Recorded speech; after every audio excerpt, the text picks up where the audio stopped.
ਤਾਂ ਇਸ ਵੇਲੇ ਅਰਵਿੰਦ ਕੇਜਰੀਵਾਲ ਪ੍ਰੈਸ ਕਾਨफ्रेंस कर रहे हैं, सीधा ਤੁਹਾਨੂੰ ਉੱਥੇ ਲੈ ਚੱਲਦੇ ਹਾਂ। विक्टिम कोई कुछ कर दे तो उसको डराया जाता है, ट्रोल किया जाता है, धमकाया जाता है, एफआईआर की जाती है, तो लोग बहुत डरे हुए हैं। हमने कुछ दिन पहले एक पिटीशन प्रधानमंत्री के नाम ऑनलाइन साइन करवाई थी, तो लगभग 2,33,238 लोगों ने ये पिटीशन साइन की है मात्र कुछ दिनों के अंदर। ये सारी पिटीशंस की कॉपीज़ आप लोगों के सामने हैं। तो कल प्रधानमंत्री जी को ये पिटीशन सौंपने के लिए मैं 100 लोगों के साथ 12 बजे अपने दफ्तर से यहाँ से निकलूँगा प्रधानमंत्री जी के घर की तरफ, और ये पिटीशंस हम चाहते हैं कि पर्सनली उनको हैंड ओवर करके आएँ और उनसे चर्चा करें कि कैसे इथेनॉल जो है वो गलत है और लोग किस तरह से परेशान हैं। मैंने चिट्ठी लिख के भी उनसे समय मांगा था लगभग 1 महीना पहले, लेकिन उनका उसके ऊपर कोई जवाब नहीं आया। तो अब ये कल हम पर्सनली लेके जाएंगे और हम उम्मीद करते हैं कि प्रधानमंत्री जी मिलके हमारे बात सुनेंगे। अगर आपके कोई प्रश्न तो कौन होंगे आपकी पार्टी के वकील या अलग-अलग? कुछ लोग सब विक्टिम्स होंगे, कुछ पार्टी के भी हो सकते हैं, कुछ पार्टी के बाहर के भी हो सकते हैं, पर ये पार्टी का कार्यक्रम नहीं है।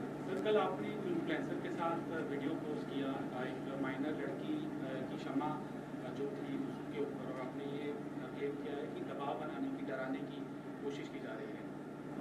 बिल्कुल। तो रुचिका सिंह का जो हमने देखा कि किस तरह जोड़ के आंखें नीची करके पूरे देश के सामने कैसे बोल रही है, वो जाहिर तौर पे उसे बुरी तरह से डराया गया है।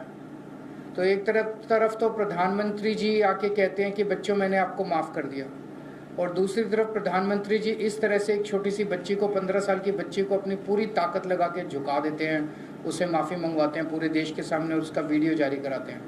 क्या ये शोभा देता है एक प्रधानमंत्री को?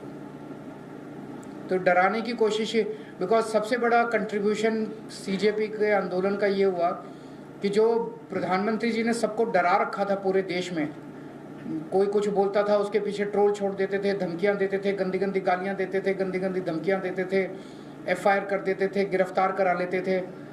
लोगों के मन में डर निकल गया इस आंदोलन के बाद।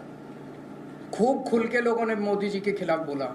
अब मोदी जी वो वापस डर कायम करना चाहते हैं, लेकिन अब लोग डरने वाले नहीं हैं। एक रुचिका सिंह के खिलाफ मोदी जी ने एक रुचिका सिंह को झुकाया तो 10 रुचिका पैदा हो गई। मैं देख रहा हूँ इतनी बच्चियाँ जो हैं वो मोदी जी के खिलाफ वीडियो डाल रही हैं। किस किस को मोदी जी जेल डालेंगे, किस किस के खिलाफ एफआईआर करेंगे, किस किस को धमकाएंगे, किस किस को झुकाएंगे। तो कल पप्पू यादव जो इंडिपेंडेंट एमपी हैं उनको करने की कोशिश की गई, उनको हमला करने की उनके ऊपर कोशिश हुई है। उनका एक लेवन जान से मारने की स्किट हुआ था पार्लियामेंट्री मैसेज। देखिए, उन्होंने एक स्किट किया था जिसमें ये लोग कह रहे हैं कि धार्मिक भावनाओं की, इनकी धार्मिक भावनाओं की ठेस पहुंची है।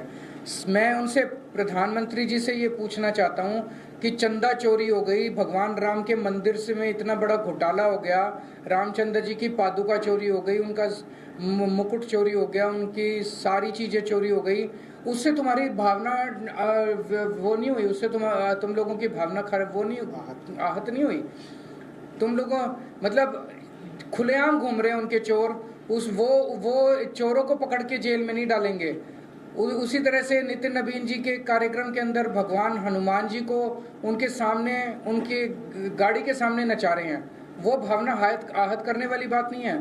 तो ये कोई हिंदूवादी लोग थोड़ी हैं। हिंदुओं के नाम पे वोट बटोरने वाले, हिंदुओं के नाम पे राजनीति करने वाली पार्टी है भारतीय जनता पार्टी। सर, लक्ष्मी योजना जो सरकार ने शुरू की है उसमें कंडीशन तो बहुत ज़्यादा, एक कंडीशन ये भी है कि आपको जो आपका सांसद है, विधायक है, उससे भी मंजूरी लेनी पड़ेगी। तो इससे ये साफ जाहिर है कि केवल बीजेपी के लोगों को देना चाहते हैं, दूसरे लोगों को देना ही नहीं चाहते। ये क्या कंडीशन है कि सांसद से लेनी पड़ेगी? जो भाई कंडीशन लगाई जाती है इतने साल रहने वाला होगा, इतने साल, इन्होंने देनी नहीं है, बेसिकली राजनीति करनी है। जितनी कंडीशंस इन्होंने लगाई है उसके हिसाब से 1/10 दिल्ली की महिलाओं को भी नहीं मिलेगा। पंजाब में हमने कोई कंडीशन नहीं लगाई, एक घर में अगर 4 महिलाएं हैं, चारों को मिलेगी।